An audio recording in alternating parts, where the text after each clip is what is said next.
Well, it's always tough to make these top 10 lists because what are they going to be about? You know, the one week I'll give grades to the horses, right? We'll mark all the 2-year-olds. And then the next week we'll talk about, you know, top 10 horses, projections, the projection list. All the lists as they get closer to the summer are kind of projection lists. But I tried to make my top 10 list this week. I told Amy we'll do it together. We'll talk about all the horses on the list. But what it boiled down to was, again, a long list of horses. I said, okay, if they made breaks this week, which very few of them did, or didn't train good this week, they can't make the list. Off the list. So this has to be a this week list. But it's also horses that I think, one, look great this week, but two, have a very bright future in the barn. And you can never be perfectly certain until you get to the gate. There's going to be a lot of horses on here that shock me. Like I keep talking about an activation. This is a horse that, he just, every time he goes, it just catches my eye. He just, something about him. He could be a real nice horse. I don't know. I'm not positive, but he hasn't done enough for me to put him on the top 10 list, but he's always a horse. He's starts with A, so he's at the top of the list anyway, but he's always a horse I'm tempted to put on the list. He hasn't done enough to get on there yet, but very nice horse. So maybe I'll start by telling you that 33 horses made my top 10 list. And then of those 33, I had to whittle them all down. A lot of them could have made lists. There's a couple of names on here that absolutely are some of our top 10, but maybe they didn't do as well the last 2 weeks. And there's so many horses that did, it's hard for me to go over that. Who are you looking at? That was last year, Tactical Mouse. Yeah, it's higher now. I know, I'm just saying she did this exact same thing last year. Yeah. It must be attributed to heat or something. So we were just going through some of the Bloodworks we've had this week. As soon as the hot weather came and the fillies started cycling a lot, we've had a ton of high liver counts. Now, how could the weather have anything to do with the liver count? So How could coming into season have anything to do with the liver count? Those three little letters, GGT, need to mean a lot more. And I don't know. Are all the horses with high livers right now fillies? No, but the majority of them are. Yeah. Interesting. Yeah. So let's get right to it. I talked about activation. He didn't make the list. I didn't put affection on it because she made a break this week, but she's definitely one of our top 10 horses. She just didn't make the list this week because of her break. Alibaba. I talked to Eric the other day. He said, Anthony, of all the horses I've gone with and all the horses I go with, I think Alibaba is the best horse I've gone with. Now that is a strong statement because he's gone with a lot of good horses. A lot of horses that we consider to be very good horses also. For him to like Alibaba that much is impressive. So obviously Jim Eaton did a great job breaking them. Both her and AC Swan trained good this week. AC Swan got to train 3 times this week. Once on Wednesday, and twice on Saturday. Or no, twice on Wednesday, once on Saturday. They said she trained good yesterday also. So as I said, the little extra work for AC Swan certainly didn't hurt her at all. Antilles Hanover, somebody had messaged me, said I don't think he's a lot of speed. Well, I told them it's a long way from the races. Certainly looked speedy enough to me the other day, last half and 6. Usually when you said somebody said it's... No, somebody said you had a brown thing in your tooth. Yeah, you got a brown thing in your tooth. If you keep the little stir stick things like I do, you would have something to get it out. I'm not going to pick my teeth in front of you. I guess you should have picked your teeth in front of you. It's not my fault. So Antilles Hanover trained very good. Arson has been training great. Really nice horse. But I didn't put him on my top 10 list. This was a tough list to make. Mostly it was horses that I think very highly of that trained awesome this week. That's pretty much what my list consists of this week. That's the only way I can define it. Horses that have been training great for a long time that I consider to be very good horses. Blanton's Blue, one of the biggest movers of the week. If you're asked... So that's the horn. Do you know how to work that, do you? Sorry.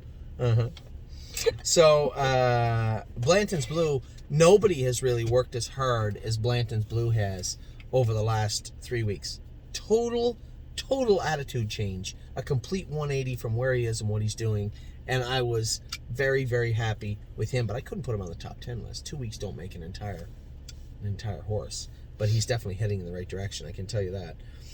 Flashfly, again, you were narrowly nipped at the wire by me with the other filly, but she trains so good. Both those Grain Shield fillies train good, and neither of them made the list. That's upsetting. Yeah, Flashfly or Insider Trading. And Insider Trading has been good forever.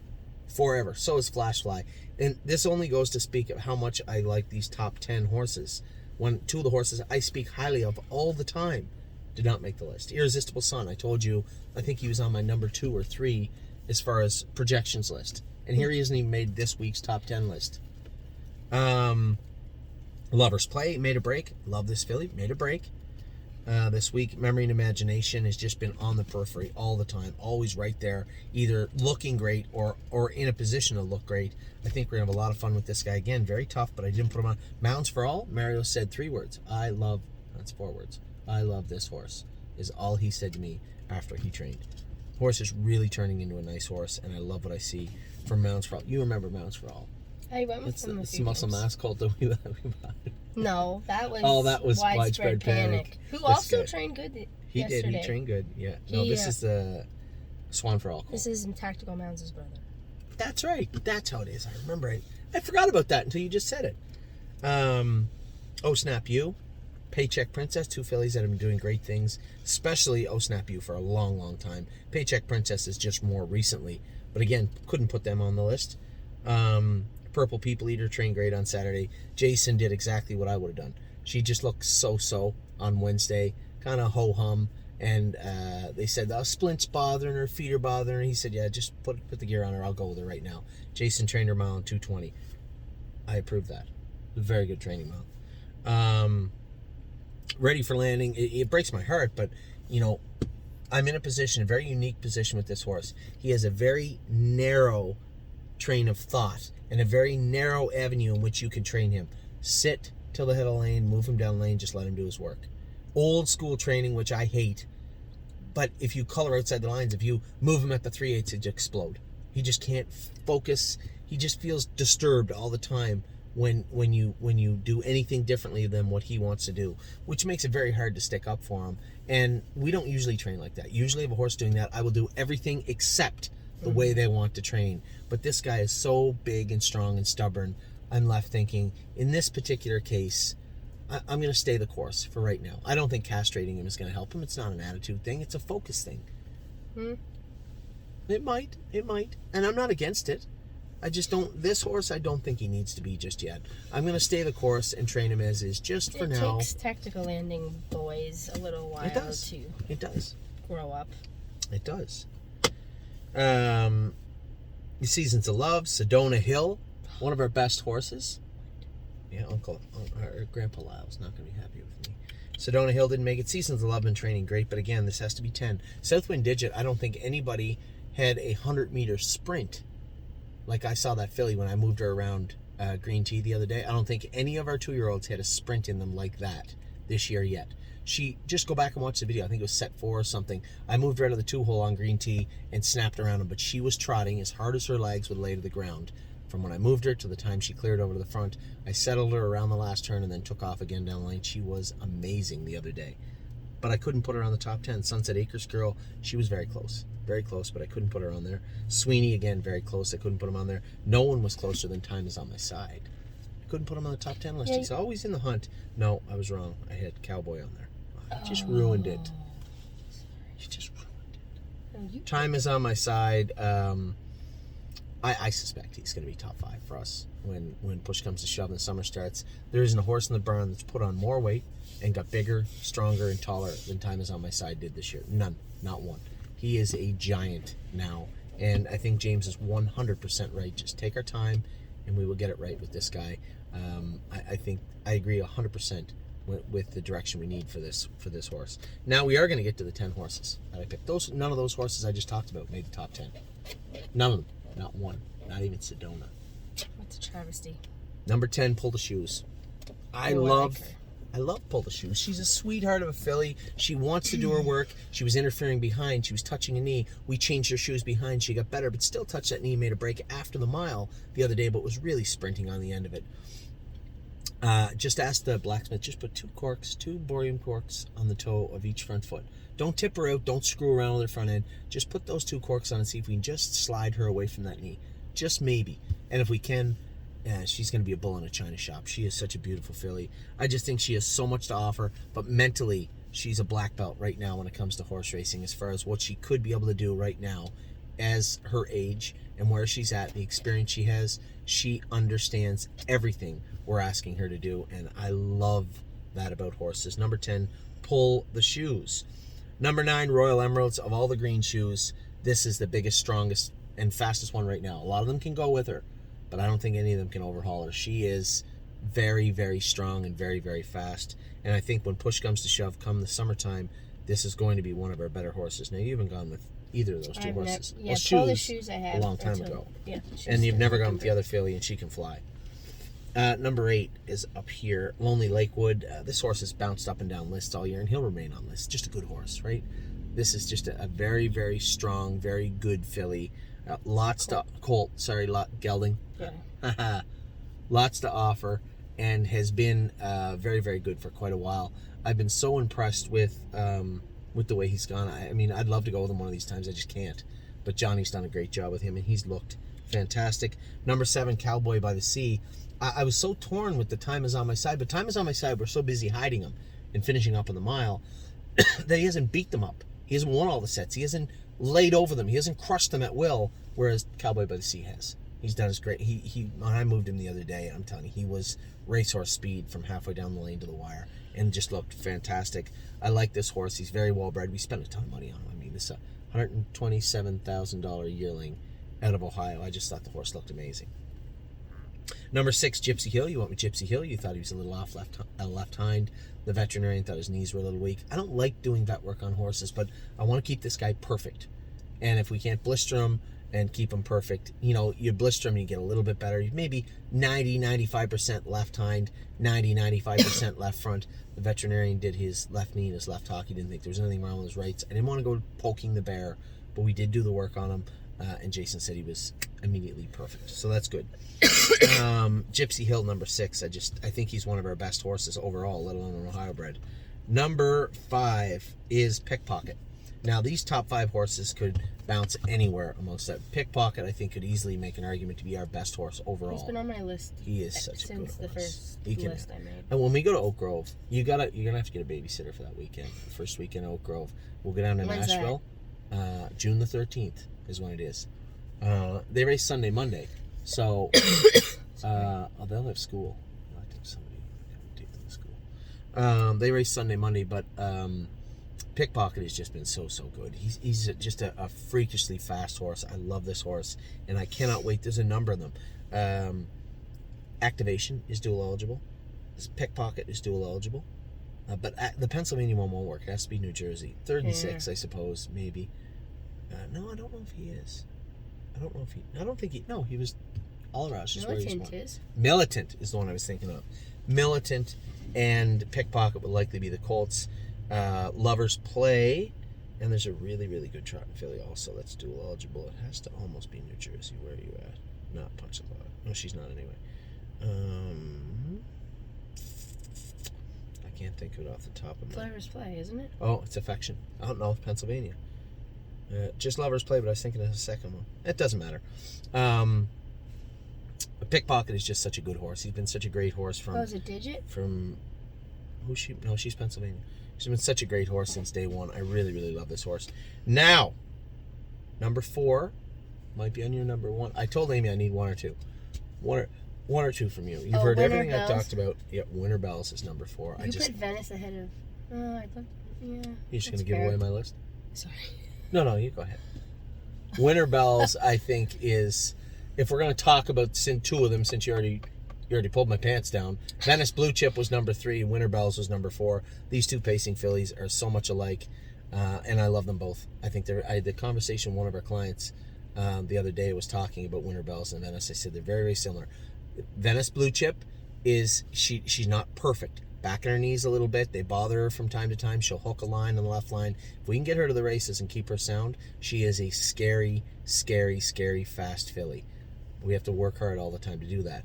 Whereas Winter Bells, you might see she's over on the left shaft a bit, but she's never really ever been lame. And the filly looks amazing. Looked great the other day. Both these fillies are very good. I'm just looking at who I think... she was almost like too quiet. She the was last perfect. month, there's nothing wrong. It won't be hard to turn a shadow play on. I can tell you that. I'm just telling you. When I look at these 2 fillies, I just looked at when I broke it right down, who packs the biggest punch. And right now, I think Venice Blue Chip just a little stronger than the other filly, but both of them are very, very good. They're very easy on themselves. And that's the other thing. They lay down a lot. Yeah. They don't bother anybody. Winter Bells, number 4. Venice Blue Chip, number 3. I think they're great. 1 and 2 are going to be 1 and 2, I think, for a while in my mind. I agree with that. And Really Don't Care is number 2. I think this could be one of our best horses. She's bred well, a first foal out of an explosive matter, sister to Cedar Dove, I believe. Just a very, very, very strong filly, top to bottom. And on the track, a ferocious competitor. Jason goes with her all the time and loves this filly. I think the sky's the limit. We paid her into a ton of stuff, not just inside New York, but in North America. She's paid into a ton of things. I think this filly has a lot to offer. She's very, very fast, quick on her feet, has all the tools, and is bred very, very deep. That brings us to number 2. Number 1 is similar as far as deep breeding. Punch the Clock, I'm going to have to give the nod to. Not because we paid a lot of money for her, not just because she's King of the North sister, not just because she almost died at Christmas time, but because she's a beautiful filly on the track. She's got a slick gait, she's quick, she never gets tired, and all you have to do is just whisper in her ear a little bit, and it's just full-on beast mode with this filly. And not crazy fast, just fast. So my number 2 is Really Don't Care, because I think she's a really, really good filly. Number 1, Punch the Clock, because she has everything going on. Both of these fillies do at 1 and 2 have everything going on. They've both been great. And Punch the Clock, in fact, the fact that she's caught up and is now starting to pound horses is impressive all on its own. And everything that you would use, every watermark you would use, every data point you would look at to say this is a good horse and this is what it should look like, both these fillies have them. So I think they belong at 1 and 2. I think there's an argument to make for a ton of horses being all up and down the list and on the list and off the list. But right now, for me, those are number 1 and 2. What say I agree. You? Oh, you agree? I do. Actually. Do you agree because you take care of Punch the Clock? Are you being a little... No, I put her on my list last week. Oh, that's true. I think all 33 of these horses, 33, and I didn't put any of the horses that made breaks or did anything wrong this week. So you're looking at the better part of 40. The better part of 40 horses that I could put on a top 10 list. Never, and this goes without saying, when you look back, for the people that are analytical and they watch what we've done, you know that our clients, you, have put a lot more money into buying yearlings this year. And the yearlings we bought, it still matters. Are they going to stay sound? Are they going to stay healthy? Are they going to draw good? Are they going to get good drives? And by the way, who has other nice horses? Mm-hmm. How nice are those other horses? Is this a bumper crop across the board? Are we going to see track records and world records broke all year? Or are we going to get really lucky and have a strong contingent of horses? You know, when you look at the states, we're covered in Michigan, we're covered in Indiana, we're covered in Illinois. So we have Sunset Acres Girl, Alibaba, and AC Swan. Indiana, we have Mounds for All, who I think is a nice colt. Widespread Panic, Mel Gibbs Swan, yes. And Widespread Panic is later on. But those horses are all training good, all 3 of those. Widespread Panic's a little sporadic, but he just is immature. He will grow up and be a nice horse. I'm almost certain of it. Then you go down to Ohio. We could talk all day about Ohio, right? Loaded in Ohio. We have 3 good trotting colts, 3 or 4 good trotting fillies. Or no, 3 or 4 good trotting colts, 3 good trotting fillies, 2 nice pacing colts, 2 nice pacing fillies. That's right now in Ohio. Pennsylvania, we could talk for half an hour just about Pennsylvania alone. Arson, we don't have a pacing filly, I don't think, for PA, but we have Arson on the colt side, pacing side. We have, we could just go up and down it. We have, what's that? Oh, they got their butts kicked. Oh, they got thumped. Yeah, watch it. Flash Fly, Insider Trading, Lonely Lakewood. These are just the 33 I talked about. Antilles Hanover, still a good horse. All the green shoes are on the Yes, Lonely Lakewood, Memory and Imagination. Paycheck Princess, we do have a pacing filly on the PA side. Paycheck Princess. What's she by? She's by Always Be Mickey. Oh, I did not know it was also is one, that too. from Schaefer's? That's right. Okay, yeah. Pull the Shoes. Royal Emeralds. Southwind Digit. Time Is on My Side also with Arson. He's a pacing colt. Duh. Yeah. I just thought you meant... And then the trotting fillies, you have an activation also on the trotting colt side. The trotting fillies... What? Affection. I get those Affection, activation. We have so many of them. I get them right? mixed up. Kentucky, sorry, New York, we have Really Don't Care and a host and Blanton's Blue. That's it though. Just 2. Yeah. New Jersey, what about them? Punch the Clock, all those other horses we have a full barrage across the board. Almost every jurisdiction is well represented in our lists, in our barn, in our stable, in our horses. So with that is my top 10 list. Amy apparently concurs. Any more changes? Anybody you want to do? I know Sedona Hill you want to Yeah, she would have made it on my list. She's got a chance to. As of right now, she's the leading Ohio-bred trotting filly right now in Ohio. Like, considering you have to pay one of them into the... That's right. Into the Any one of them next would do. generation. We have Sedona, None of them were even on the top 10. Paycheck Princess, or Purple People Eater. Who's the other one? Snap You. All three of those fillies are nice fillies, and all three of them would be just fine. But it has to be top 10 horses right now. I think horses that just wowed me this week. The only one that I wish, if the list was a little bit different, I can tell you the most improved horse by far is Blanton's Blue. And I'm also going to give an honorable mention to Southwind Digit. She is coming very, very well, coming along very well, and come a long way. Those two horses this week in particular, on the other side of the border, look fantastic. Really, really happy with the way they're training. So with that, I'm going to let you go. I'm going to write up my email, load these videos, get in that car right there, and go to Ohio tonight. I hope you guys had a great day. I'm almost sad. The sun's going to set in a couple hours, and then it's going to be freezing cold for 7 days. What time is it going to be cold? What time? By the time you wake up, I can guarantee you. I know, I got to go shut windows. So with that, I'll let you go. Bundle up tomorrow. It's been a beautiful weekend, but it's all over now. Bundle up tomorrow. It's going to rain here in 15 minutes. It could, yeah. Are you kidding me? I got to get out of here. Take care.